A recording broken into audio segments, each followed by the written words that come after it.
Support comes from the Missouri Forest Products Association. Missouri produces wood pallets, railroad ties, white oak barrels, hardwood floors, and more. Details on the variety of products made in the state are at choosewood.com.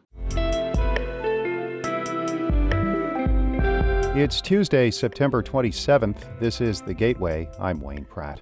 The owner of a Tower Grove edible landscaping business says relying on resilient, natural landscaping could be vital as the world adjusts to changing weather patterns. It's the native plants that have stuck around and are continuing to thrive despite, the crazy flood years and the crazy drought years. A local business owner talks about the importance of plant biodiversity in the face of climate change in just a few minutes. That story is part of St. Louis Public Radio and NPR's Next Generation Radio project. The U.S. Department of Health and Human Services is sending Missouri $35 million to help communities battle the opioid epidemic. As St. Louis Public Radio's Chad Davis reports, organizations say the funding will be pumped into prevention and treatment initiatives. $25 million will go towards opioid response programs, and the rest to prevention and treatment efforts across the state. The nonprofit organization Prevent Ed will receive $1 million over 3 years to start an opioid treatment program in Lincoln County. Executive Director Jenny Armbruster says the program will increase awareness of substance abuse disorders and provide those who need help with mentoring and support from people who have experienced opioid addiction. Programs like this allow us to think a little more creatively, a little more innovative about how do we get to people that need help instead of waiting for them to come to us. The Illinois Department of Human Services will receive $37 million for opioid prevention. I'm Chad Davis, St. Louis Public Radio. The St. Louis Police Officers Association's business manager is leaving the organization. Jeff Rorda has been with the association for almost 12 years. The Post-Dispatch reports he is moving on despite concerns about the future of policing. Rorda says, quote, the association is truly at a crossroads. He adds there were several contentious votes for spots on the group's board last month. The association represents roughly 1,000 police officers, St. Louis County prosecutors, and some civilian workers. A proposed railway merger that includes a line running from Kansas City to St. Louis and then on to Springfield, Illinois, will get a 3-day hearing in Washington, D.C. Michelle O'Neill reports the Surface Transportation Board will hear testimony tomorrow on the merger of Canadian Pacific Railway and Kansas City Southern. Michael Booth, Public Affairs Officer for the board, says the 3-day hearing is formal and will feature witness testimony, rebuttals, and questions from members of the board. The board typically separates public input from the evidentiary portion of the hearing. For example, at a recent hearing, the board took 1 day for registered speakers to comment, and the comments were grouped together by topic. The second part is the evidentiary hearing with parties involved in the application. The Surface Transportation Board may release its final decision early next year. I'm Michelle O'Neill.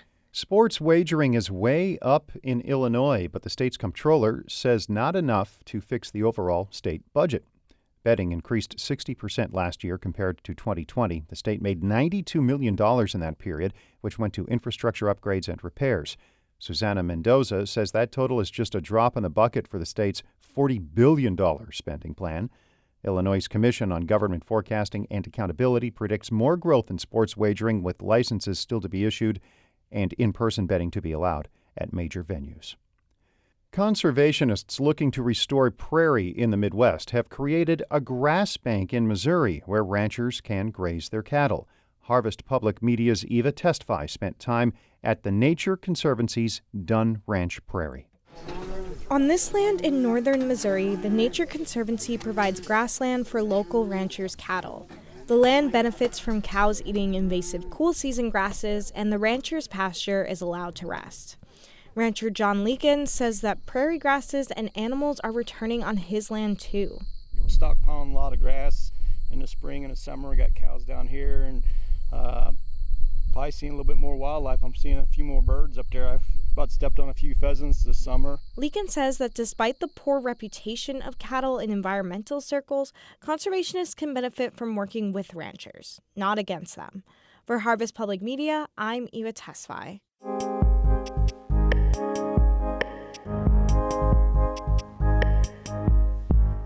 Foodscaper Matt Lebon owns an urban food forest in Tower Grove. He speaks to NPR Next Generation Radio's Meena Viswanathan about how this type of agriculture can help the world adapt to climate change. Edible landscaping is pretty much the same thing as landscaping, except we use edible plants instead of the traditional ornamental plants that we oftentimes see. So a lot of times you might see in traditional landscaping something like a boxwood or a hydrangea, and instead of those plants we might plant a blueberry or a serviceberry.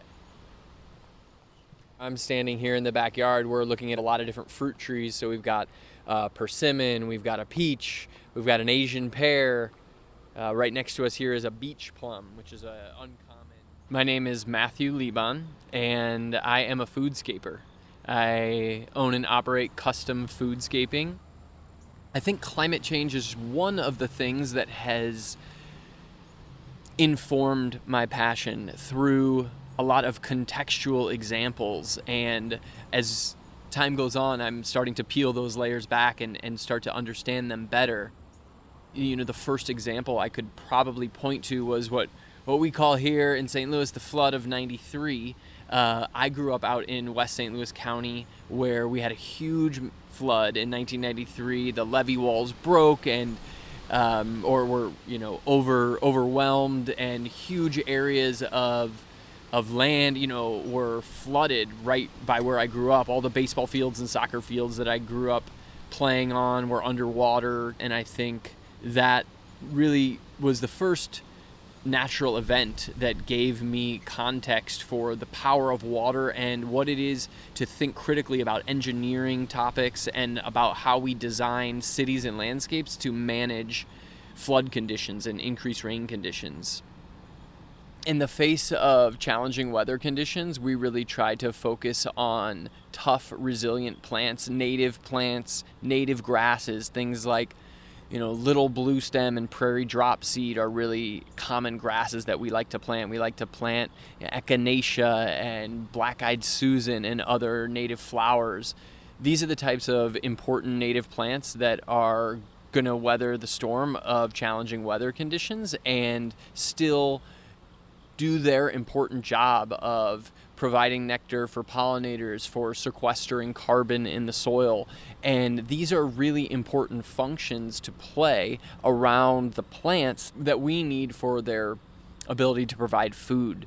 So we plant these plants around things that might be really well suited for, flood conditions, like the pawpaw. It's got this tropical flavor and texture, very similar to a mango or a banana. I think I have one in the fridge. We can try it. It's a very small right now. It can handle a lot of water. We plant a lot of elderberry that can handle a lot of water. And then on the other side of the equation, we love to plant things that are drought tolerant and also produce food, like the mulberry I mentioned also can handle drought conditions. It's a tough, resilient plant. I love those plants.